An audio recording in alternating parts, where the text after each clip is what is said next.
Պարոն Ասլանյան, մինչ դատական նիստին անդրադառնալը այս թիմ ընտրությունների շուրջ իշխանությունների լարվածությանը, ջղաձգումներին խնդրեմ անդրադառնաք, նաև ձեր փորձով ինչ սպասել Գյումրիում։ Կներեք, նույն իրավական, բարոյական, քաղաքական այս խառնի ճաղանջությունն ու վակխանալյան տիրում էր նաև 21 թվականի վանաձորյան ընտրություններից առաջ եւ այդ նախընտրական փուլում հետեւաբար մեր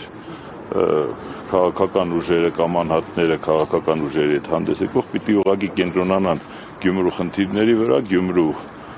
քաղաքացիների հետ աշխատեն եւ ուշադրություն չդարձնեն թե ինչ մտքեր են հնչում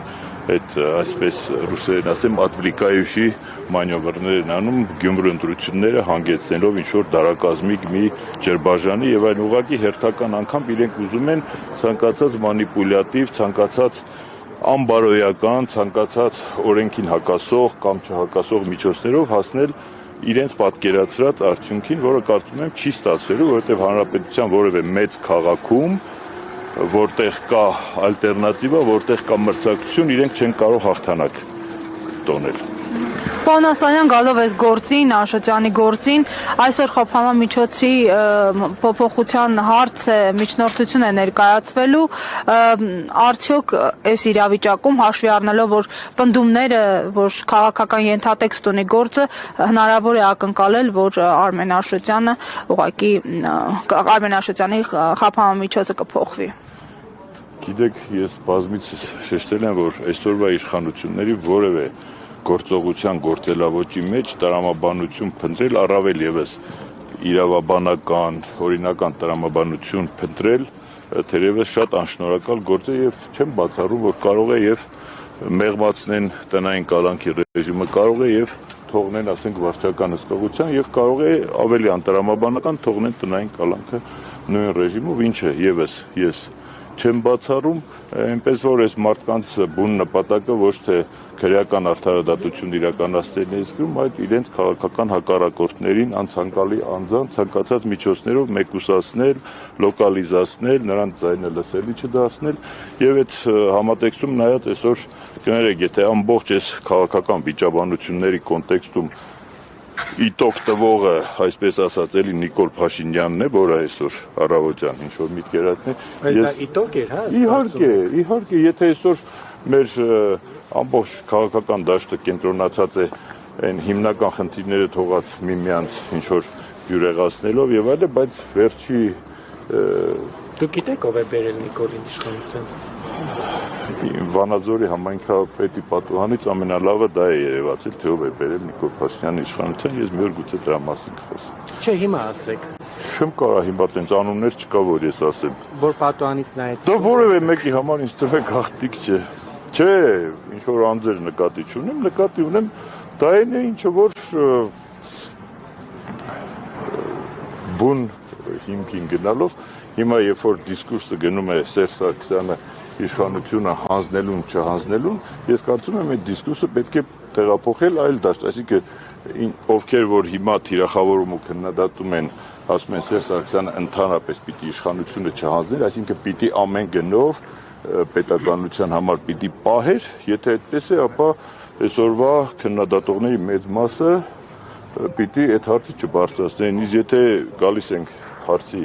երկրորդ շերտին, այսինքն պիտի հանձներ, չհանձներ, կամում հանձներ, չհանձներ, այդտեղ լրիվ արդեն կոնտեքստը փոխվում է, հավել ես չեմ ուզում այդ ծիրի մեջ մտնել, որովհետև ինձ համար դա թեկուզ եւ կան խոսակցություններ, թեկուզ եւ այսօր ասում են, որ դաշտում պիտի որոշակի տարանջատում լինի, բյուրեղացում լինի, ես դրան ամենևին դեմ չեմ, եթե քաղաքական խոսույթի, քաղաքական ինչ-որ բանավեճերի տրամաբանության մեջ այդ ամենը կառուցում, բայց եթե մեղադրանքներ ենք հնչեցնում, ապա մեղադրանքը պիտի ունենա ուղղվածություն։ Մենք քրեական մեղադրանք ենք հնչեցնում, բարոյական, քաղաքական, թե պատմական։ Ես կարծում եմ, որ ստատուսներ գրողները պատմություն գրողներին չեն կարող քննադատել ստատուս գրելով, եթե քրեական մեղադրանք ենք հնչեցնում, ապա այսօր մեր երկրում քրեական մեղադրանքների փայլուն ոսկե վրձին գոյություն ունի, ովքեր որ այդ քրեական մեղադրանքները սիրուն նկարում են, հետեւաբար այդ հասցեատերը այլ տեղ է, մնացածը ավելի չծավալվեմ, ես գտնում եմ, որ այն խոսույթը, որ այսօր արկա է քաղաքական դաշտում, դա նախընտրական տրամաբանության մեջ կարող է լինել, այս բան ուղղակի ես չգիտեմ։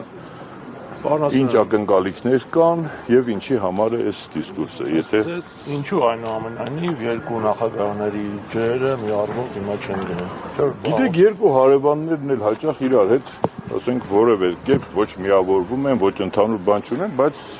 տանից դուրս գալիս իրար բարևում են, միմյանց ուրախությանն ու տխրությանը հասնում են, հետեւաբար միավորվելու մասին խոսք չկա, իսկ թե ինչու չի նույն հարվով գնում, դրանք տարբեր ժամանակաշրջաններում տարբեր բամբասանքների եւ այլն տեսքովներ այսօր ուղղակի երևի թե հասունացել է, դրա մասին բարձրաձայն են խոսում,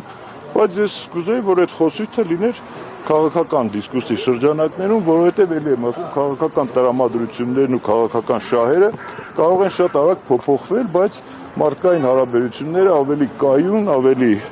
երկարատև կյանքի համար են նախատեսված եւ այդ խոսույթի եւ այդ բանավեճի շրջանակներում մենք ձգտելով առավելագույնին չկորցնենք, գոնե լավը չկորցնենք առողջ։ Իսկ այսօր ըստ ձեզ որ հարցն ավելի կարևորով վերեց Նիկոլ Փաշինյանին, թե ինչպես նրան հեռացնել իշխանությունից։ Բնականաբար այսօր եթե հեռացնելու համար բավարար պայմաններ, ուժեր,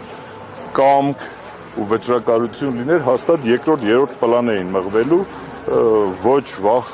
անցյալում տեղի ունեցած ցանկացած գործողություններ ու